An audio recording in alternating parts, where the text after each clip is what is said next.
Ardesia, pietra silenziosa, questo è il titolo che racchiude la mostra dell'artista ligure Francesca Donadini, che grazie al gruppo Arte Libera di Priverno esporrà le sue opere presso i portici comunali in Piazza del Comune, dal 18 al 26 maggio. La mostra è però molto più di un'esposizione, è un vero e proprio viaggio fotografico nella Liguria, alla ricerca della preziosa pietra che si trova ancora nelle montagne di questa regione, ma anche le sue poliedriche applicazioni e gli artigiani che la lavorano. L'idea è quella di farla girare e far conoscere questo angolo ancora intatto di Liguria in Italia. L'accoglienza è stata splendida, io ringrazio veramente tutti per il calore e mi sono sentita veramente a casa. L'esposizione porta la firma della curatela Loredana De Pace, la quale ha allestito le immagini realizzate dall'artista ligure in modo da restituire agli spettatori questo viaggio fatto di materia, acqua e leggerezza.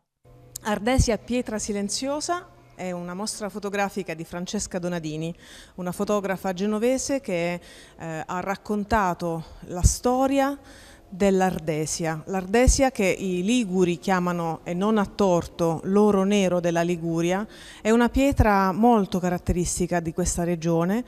È una pietra da una scistosità molto particolare, è una pietra dal colore plumbeo con possibilità di lavorazione e di utilizzo diversissime. Francesca Donadini ha realizzato un progetto fotografico dedicato alla lavorazione dell'Ardesia in un laboratorio, uno dei pochi laboratori artigianali rimasti in Liguria che ancora appunto lavorano l'Ardesia. Le sue fotografie sono in bianco e nero, hanno una dominante, un contrasto molto forte, quasi alla Salgado, e suggeriamo di venire a vedere questa mostra proprio per fare questo percorso di materia, di leggerezza, di acqua e di luce che Francesca Donadini è riuscita a riportare nelle sue fotografie in Ardesia, pietra silenziosa.